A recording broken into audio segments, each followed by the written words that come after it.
रामायण के अनुसार माता सीता ने ब्राह्मण, गाय, कौवा, तुलसी और फल्गु नदी को श्राप दिया था और इन श्रापों का उल्लेख पौराणिक कथा में नैतिकता और धर्म के संदर्भ में महत्वपूर्ण है।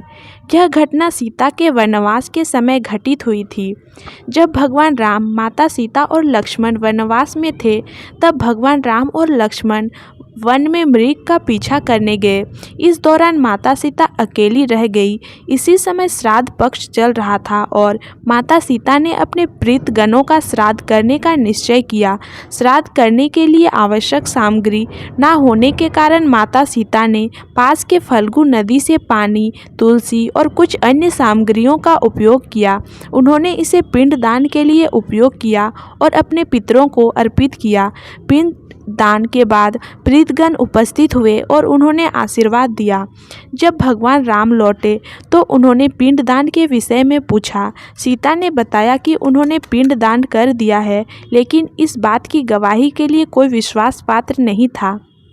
इस पर माता सीता ने ब्राह्मण, गाय, कौवा, तुलसी और फल्गु नदी को साक्षी माना, लेकिन इन पांचों ने सत्य नहीं बताया और सत्य के विपरीत कार्य किया, जिससे माता सीता क्रोधित हो गई और उन्हें श्राप दिया। नंबर 1, ब्राह्मण। ब्राह्मण जो इस पिंडदान का हिस्सा थे, लेकिन उन्होंने लालची के कारण सत्य नहीं बताया कि सीता ने पिंडदान किया था। उन्होंने राम से झूठ कहा कि पिंडदान नहीं हुआ है। माता सीता ने ब्राह्मण को श्राप दिया कि आज के बाद ब्राह्मण धन के लिए लालची हो जाएंगे और यज्ञ, दान आदि में ईमानदारी का पालन नहीं करेंगे। नंबर 2, गाय। गाय जिसे पवित्र और धर्म का प्रतीक माना जाता है, उसने भी माता सीता के पिंडदान की साक्षी नहीं दी। माता सीता ने गाय को श्राप दिया कि अब गाय का गोबर और मूत्र तो पवित्र माना जाएगा, लेकिन उसकी मुंह से निकली गई बातों का कोई मूल्य नहीं रहेगा। इसीलिए आज तक गाय को कुछ कहने का अधिकार नहीं दिया जाता है। नंबर 3, कौवा। कौवा ने माता सीता के पिंडदान को साक्षी होने के बावजूद असत्य कहा। कौवे को प्रीत पक्ष का प्रतीक माना जाता है, लेकिन उसने इस कार्य में सहायता नहीं की। माता सीता ने कौवे को श्राप दिया कि वह हमेशा अपवित्र समझा जाएगा और उसे भोजन के लिए दूसरों पर निर्भर रहना पड़ेगा। यही कारण है कि कौवे को आज भी अशुभ माना जाता है। नंबर 4, तुलसी। तुलसी जो कि पवित्र और धार्मिक महत्व की है, ने माता सीता के श्राद्ध की सच्चाई को सत्यापित नहीं किया। माता सीता ने तुलसी को श्राप दिया कि उसे कभी भी पिंडदान या श्राद्ध में उपयोग नहीं किया जाएगा। यही कारण है कि श्राद्ध कर्म में तुलसी का उपयोग वर्जित है। नंबर 5, फल्गु नदी।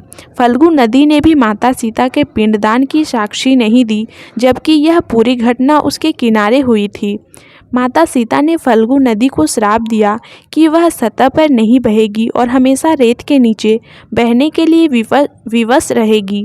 आज भी फल्गु नदी रेत के नीचे बहती है और केवल खोदने पर ही पानी मिलता है। सत्य का पालन करें। यह कथा हमें सिखाती है कि सत्य को स्वीकार करना और उसका पालन करना धर्म का सबसे बड़ा महत्वपूर्ण भाग है।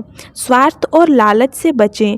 कथा ब्राह्मण और अन्य पात्रों के माध्यम से स्वार्थ और लालच के नकारात्मक प्रभावों को दिखाती है।